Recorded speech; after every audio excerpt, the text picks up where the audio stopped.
Hey there! Stay logged on to your number one award-winning online radio station. Hafak Online Radio, the radio for the society.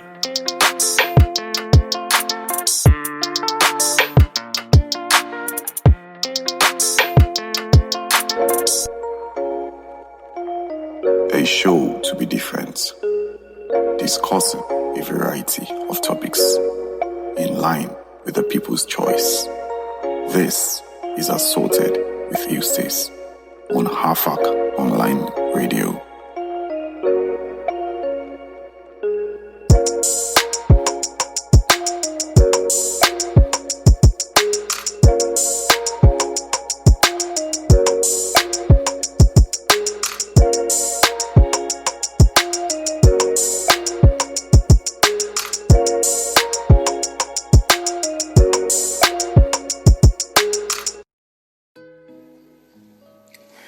Hello everyone. Hello.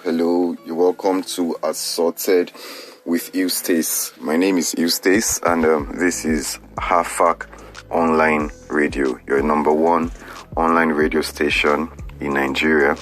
Welcome again to Assorted with Eustace. As you know, on this show we discuss a variety of issues as they come up. So to speak, this is an assortment of discussions, as it were. Right. On our last discussion, we had a conversation on managing your personal finances, and we shared tips on how to manage personal finances. Today we'll be speaking on #End Police Brutality. #End Police Brutality. As we know, recently there has been an upsurge in protests and public outcry on the need to end all forms of police brutality, and specifically to end SAS, that is the Special Anti-Robbery Squad for the police force. Right. So today we'll be speaking on #End Police Brutality. Right. But before we do that, we would take a very quick break, and then we'll go right into it. I still remain Eustace, and this is Assorted with Eustace. Don't forget to follow us on Instagram. We are on Instagram at Hafak Online Radio. On Instagram at Hafak Online Radio. And we're also on Twitter at Hafak Online FM. We'll be right back very shortly.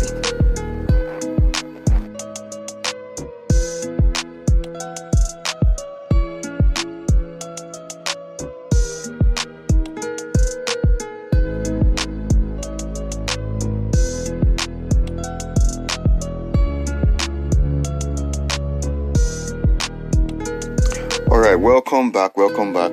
This is still Assorted with Eustace, and we are, as we said earlier, we're discussing on #End Police Brutality. Now, in Nigeria, we realize that truly, the police slogan, one of the police slogans says, "Police is your friend." But in Nigeria, we realize that truly, the police is not really our friend.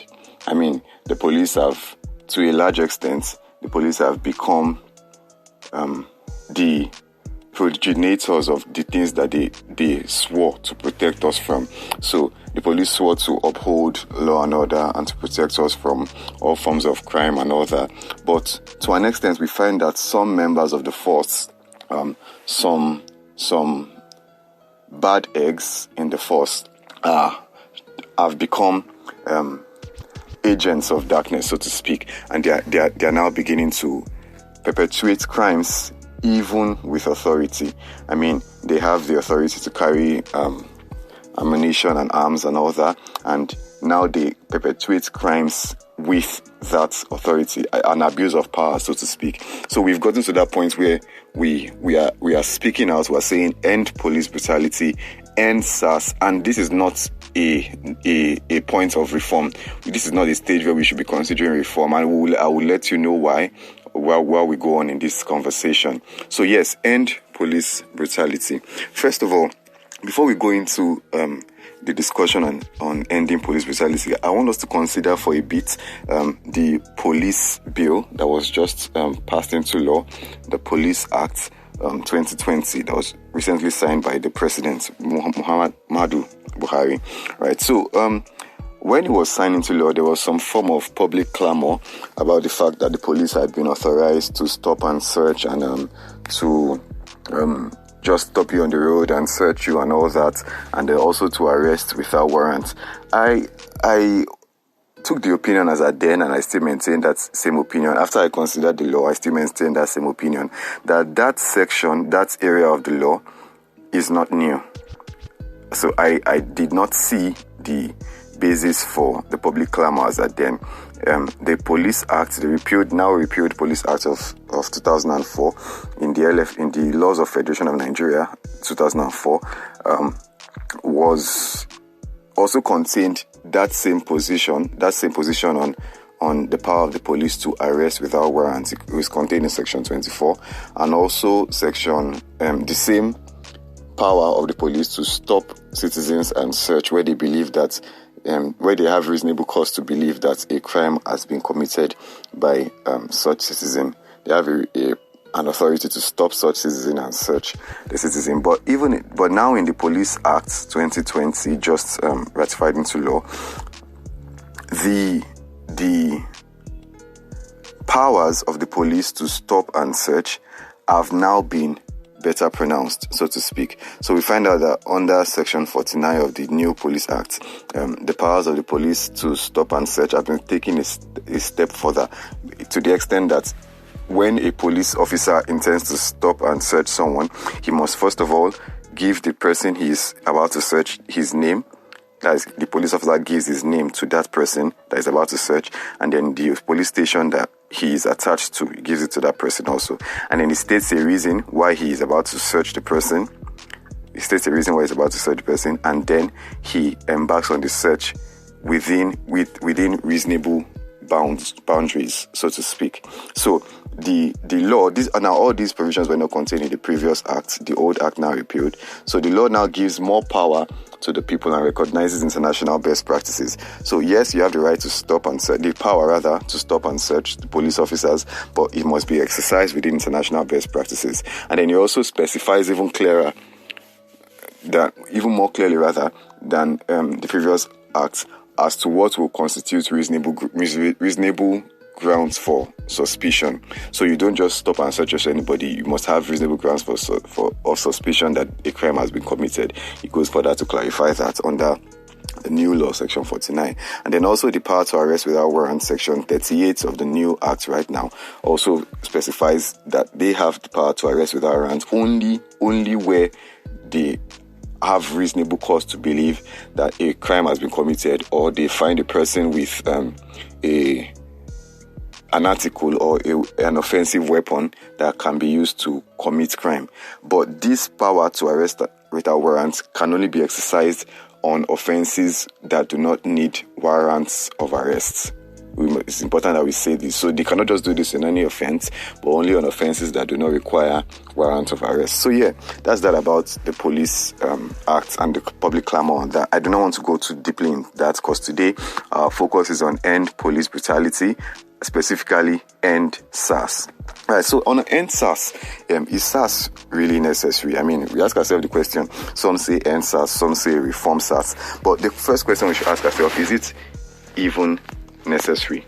Is SARS even necessary? Is it necessary to have a special anti-robbery squad in the police force?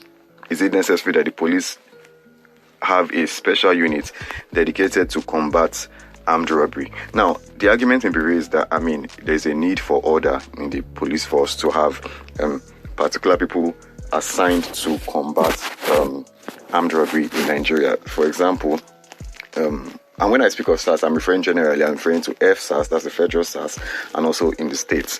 Right, so now I was saying, you might be argued that there's a need to ensure order in the police force. So the same way we have traffic wardens dedicated to ensuring the free flow of traffic in Lagos and in the nation and all that, that is the same way it might be argued that SARS and FSARS particularly are necessary to ensure that particular people are dedicated to combat armed robbery in Nigeria, so that we don't need to, when armed robbery situations arise, we don't need to be looking for who to go. Just okay, you SARS, you are assigned for this, go right now and deal with this armed robbery situation. But the question we should ask ourselves is this: If they were necessary when they were established, are they necessary now? And what determines whether they are necessary now? What determines whether they are necessary now is if they are achieving the purpose for which they were established. Now, can anybody actually tell me that SARS is currently achieving the purpose for which it was established? Anybody? I'll give us one very glaring example. One very glaring example. During the national lockdown, particularly in Lagos, I do not know of any other state, but I know of in Lagos, there arose a criminal group that called themselves 1 Million Boys. Yeah, we all remember the 1 Billion Boys example.